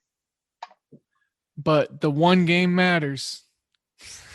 Yeah. This you're gonna come back to me in late September telling me about it. Yeah, I mean, I love Bassett. Great control, obviously. Greinke, I'd want to pull this up, but if I remember right, it's his 5th opening day assignment. He's never, yeah, I've got it right here, thanks to MLB.com. He's never won an opening day, though going. Don't say that. He's 0-1 with an 8.20. Oh my goodness. Maybe we should get Vince on the phone with my bookie and see if they can take that away. Take that bet off the table. Yeah, customer service. I didn't realize how shitty Zach Greinke was on Sorry, opening day. I didn't realize Blake's an idiot. I'm sorry. Honestly, though, I actually like that because I always go on the side in the attack and perspective and rose-colored lens of, well, everything's got to balance out. So, yep, water always levels out. Yeah, like Thanos, everything perfectly balanced the way it should be. But a lot of these guys have lots of at bats against Greinke too. Obviously, Stephen Piscotty has 12 at bats against him. Matt Olson's got 14. Matt Olson's got 14 at bats against Greinke in his career. He's batting 143. Okay. Ramon Laureano's the Greinke killer. 9 at bats, hitting 556, 1 dinger, 2 ribbies. Ugh. So Elvis Andrews, 8 at bats, 3 ribbies against Greinke. Only 8 at bats is surprising. The one caveat I do have that I'll back the Astros with is their offense. Altuve I think is going to bounce back. Correa's going to bounce back. Plus he's in a contract year, so he has to bounce back. Alvarez is going to bomb. He's going to hit bomb. Bregman is going to be one of the best third basemen in baseball again. Their offense is dynamite. I like the pairing of Yordan Alvarez and Aledmus Diaz. Those 2 young guys are really exciting. Bregman, Brantley, and Altuve all have at least 14 at bats against Bassett, and Jose Altuve and Bregman are hitting 286. Brantley hitting 250. So they're going to have to, all 3 of those guys are going to have a, multi-hit game. Only 2 home runs and 6 RBIs combined from those 3 guys against Bassett. So going to need some success from those guys. Greinke's going to have to not suck on opening day. And Houston could win. Yeah, but how many times have you handicapped a game where everything is pointing in one direction and the opposite happens? So many times. It happens constantly. And so I'm praying to the sweet baby baseball Jesus that the Astros cover. Yes. Or they win, actually. To me, it's an intuition play. It feels like that kind of game, Dusty Baker. I mean, I felt like a steal until I dug into it. Yeah. And I even got mine at minus 107. So I got a little less of the steam than you did. So uh, we'll see how it plays out. We have an exciting opening day. And I believe, oh wait, no. We got to talk about your Mariners. Hey, we got one more, dude. Yeah. Giants Mariners. That'll be the last one. And I'm freaking bummed because Mr. Kyle Lewis, gonna be out for you guys. Yeah, that's such a bummer. He was the pretty much the sole reason why I was wanting to tune in to watch your guys' game. And then I want to see how Marco Gonzalez does, lefty on the mound, going against what the Giants are probably rolling out Gosman or here, I've got it right here. Gosman. Yep. Right, is it Gosman? Okay. Mm-hmm. Yeah, Gosman. Righty versus lefty. Marco Gonzalez getting the opening day bid. And like we talked about, one of those high prospects. Actually, I don't know if you can consider him a prospect anymore with the success and the service time he had last year. I think as far as service time window, he falls under for the prospect technicality. But yeah, I mean, he's exciting. Mitch Haniger, I'm looking for him to have an upgrade in power this year. Ty France is another really exciting guy for you guys. I really like JP Crawford. You guys got some unexpected power in Dylan Moore. There's always the excitement factor of looking at Kyle Seager and how great he's been for you guys since joining the franchise. And then this is an exciting young team that, based off of the article, obviously I was really excited for. You are a Mariners fan, so you may have a little different take than I do. But ultimately, I wanted to jump right on the Mariners train tomorrow. But without Kyle Lewis, I think I got to go ahead and pull back off, even though Marco Gonzalez is making his third opening day start in a row, joining only Felix Hernandez, Randy Johnson, and Jamie Moyer to start at least 3 in a row for the Mariners opening day. You prefaced a lot of things earlier by saying, I'm a Cubs fan, so blah, blah, blah. That's how I felt about the Mariners. I just couldn't make up my mind. I see the talent. I see the talent on paper. I know they should be good. Their offense is pretty good. It's not bad. They're going to hit for some power. JP Crawford can really pick it at shortstop. Kyle Seager, he's such a good third baseman, but he's so underrated because of how good third baseman is, around baseball. He's just average, it seems like, but he's so good. And their pitching, they brought Junius Paxton back. Justice Sheffield is still up and coming. He's good. Who knows about Yusei? Maybe he'll get it together. Yeah. And Yusei's still pretty young, actually. Yusei is, I'm not sure. You have 29. He'll be 30. Oh, I was thinking he was 27 or something. He'll be 30 in a couple months. Dang, me too. Or wait, no, that's next year. What am I talking about? See, I don't even know. I'm already senile. I'm excited for the top of the order for you guys. And then also Taylor Trammell in center field. Yeah, Trammell. He's going to be filling in for Kyle Lewis. He's a lefty that's probably going to be a platoon guy, is what I'm seeing here on Fangraphs. And he was a part of that trade with San Diego. I can't remember who was involved in it, but it was last year that you guys pulled a deal with and got a really decent prospect out of that. So yeah, I was excited about that. That was a big deal. There's a bunch of teams in there. I don't remember exactly what it was. Yeah, I think that was the oh my goodness, what was that deal? Why can't I remember? I can remember Trammell being traded, and I could remember he was coming from San Diego. I just can't remember the other details of that trade. Austin Nola went to San Diego. That's it. Was that the who was the no, I think that was There's it. a third team in there, I'm pretty sure. Yeah. You guys had a Maybe not. big beefy boy. Is that Mitch Haniger? Is Mitch Haniger the big beefy boy?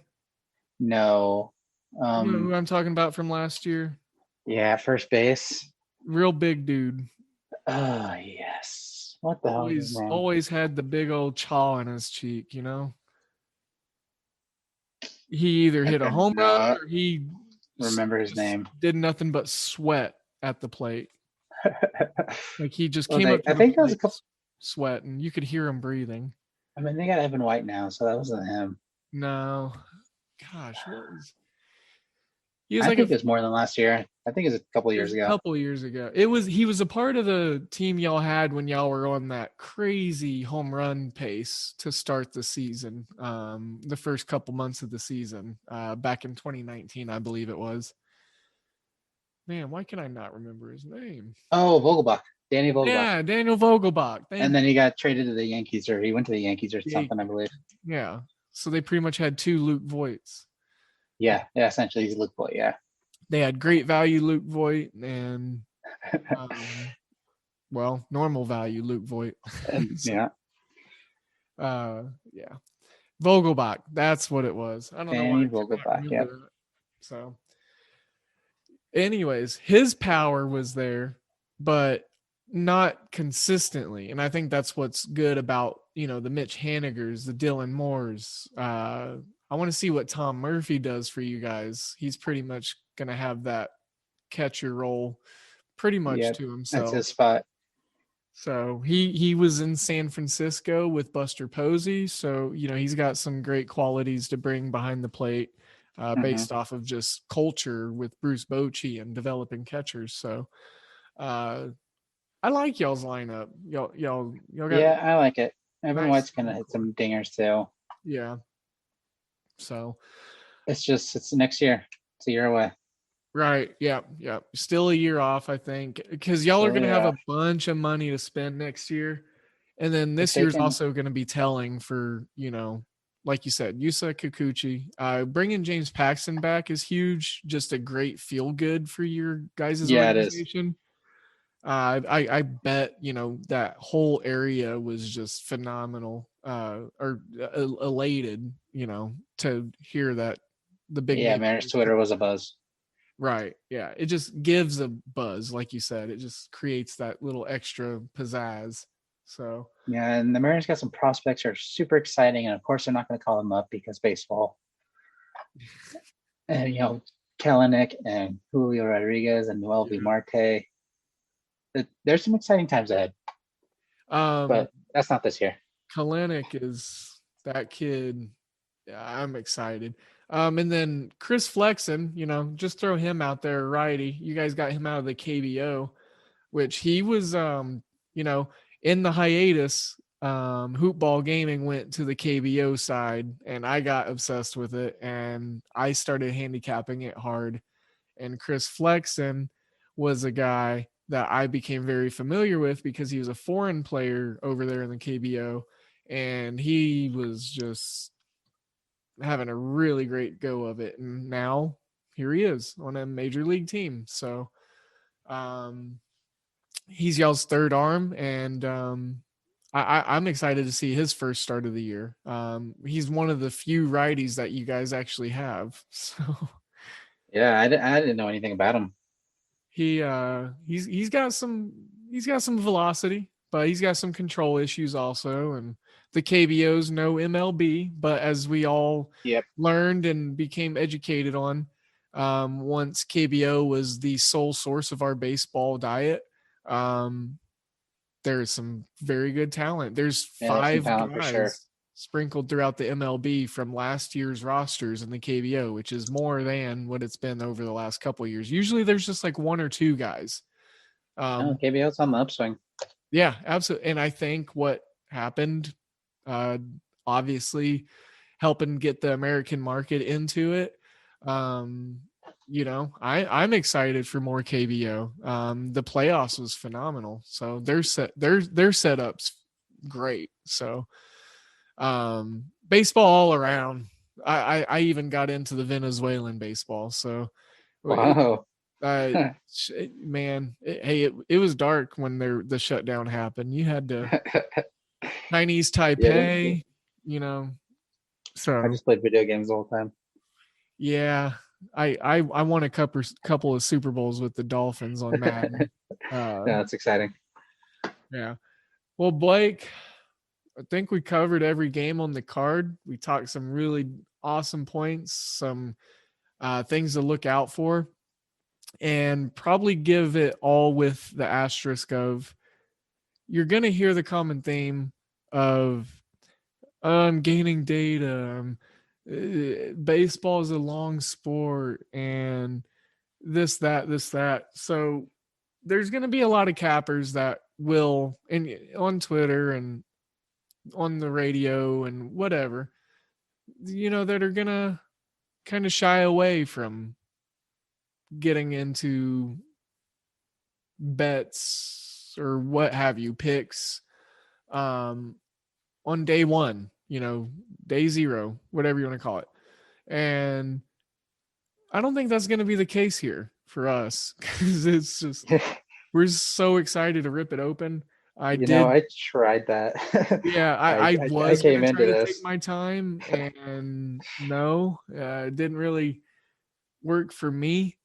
And it worked. It worked for the first 6 hours of today. When I was at my quote unquote day job, and but once I got home, it was just like, oh well, crap, baseball. No, now it's time to unpack it. And then especially once we started the show, and so I know you and I both already have a play in the wager pass, and I've got 3 games handwritten in front of me that I'm waiting to just type up. So we got plays coming. They're probably not going to be no 2 or 3 bangers, but we got some good old 1.1s to win ones.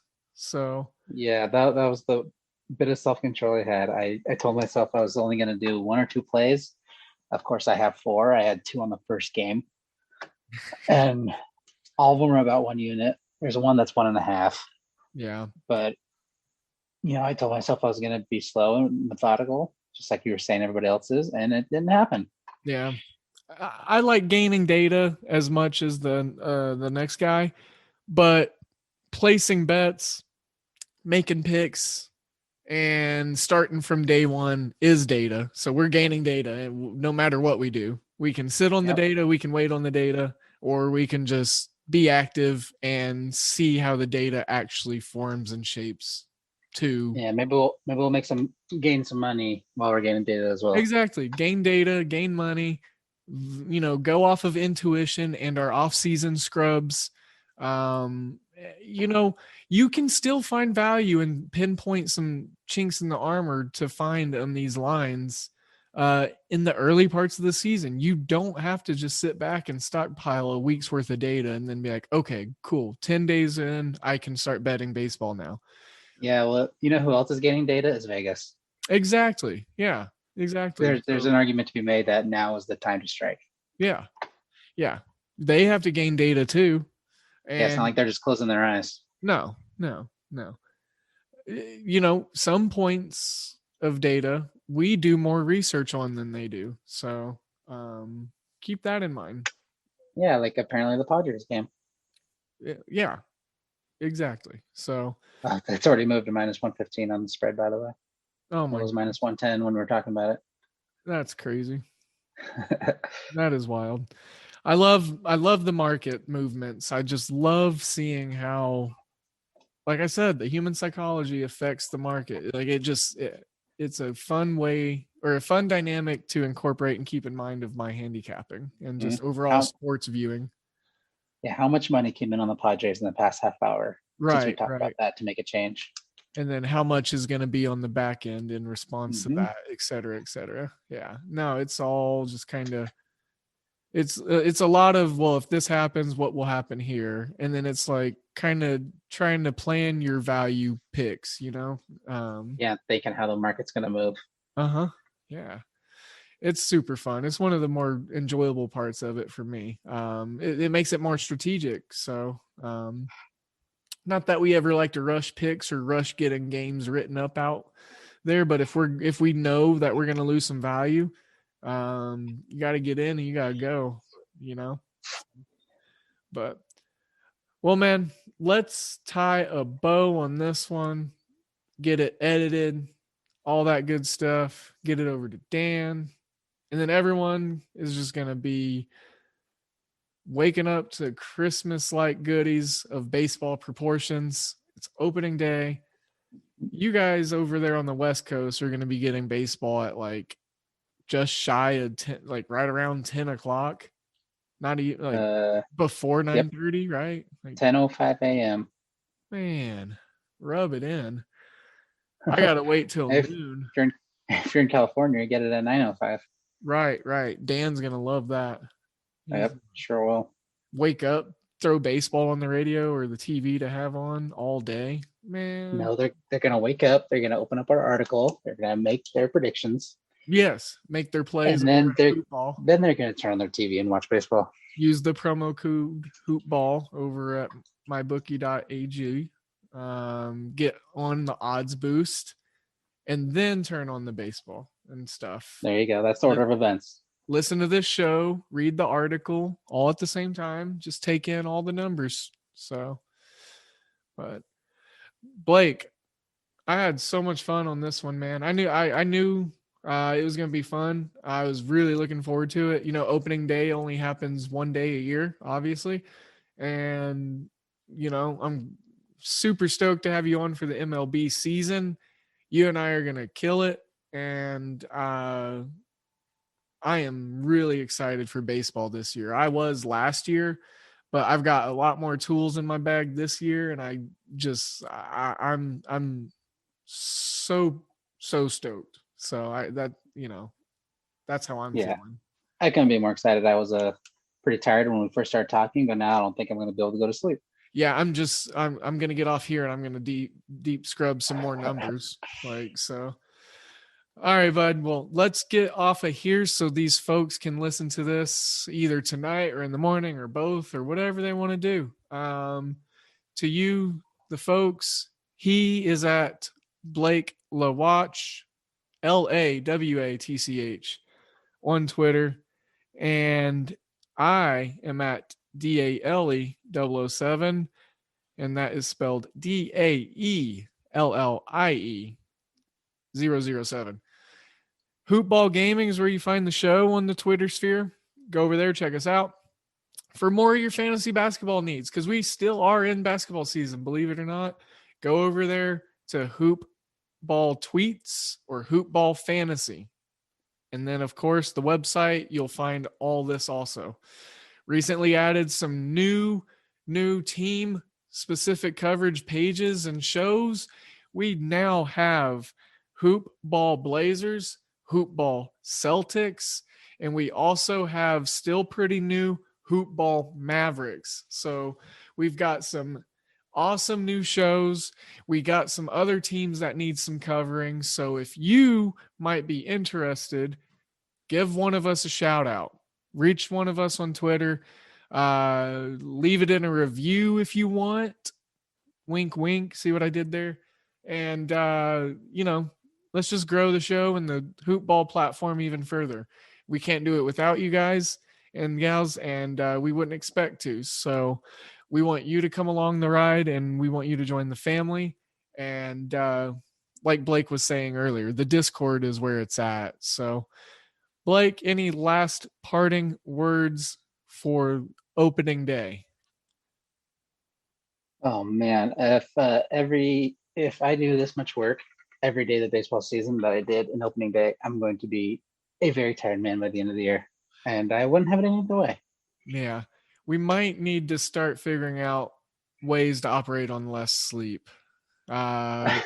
Coffee intake, different blends of coffee. We might need to look into some stronger roasts. So We're gonna have to figure it out, man. Because I don't think know I'm how many gonna be times. excited every day. Yeah, it is. I've scrolled up and down this spread page on my bookie a million times today. Right. And just keep it going. Every time I went to the bathroom at work, it was just like pop it open, look, it's just all right, cool. The numbers haven't. All right, they did that. All right, cool. So Work's getting in our way big I time. know. Y'all just need to grow hoop ball so much so we can just sit in front of our hoop ball computers all day and just love you guys. Yeah, Brewski can just pay us to live. Exactly. Yeah. Hey, that's my goal in 2 years. So at least. I love it. Yeah. All right. Well, let's roll this one out. I'm excited. I know I've already said it. I'm doing the podcast goodbye. I think I've done it like 3 times. That's all right. Y'all know what I'm doing. We're going to roll with it. As always, I am sending you my good vibes and all of my good energies. We have a phenomenal day to look forward to. It should be a national holiday in the concerns of my book. So, without further ado, goodbye, be safe, and be positive. Take care, Blake. We'll see you next time, bud. Yeah, same, man.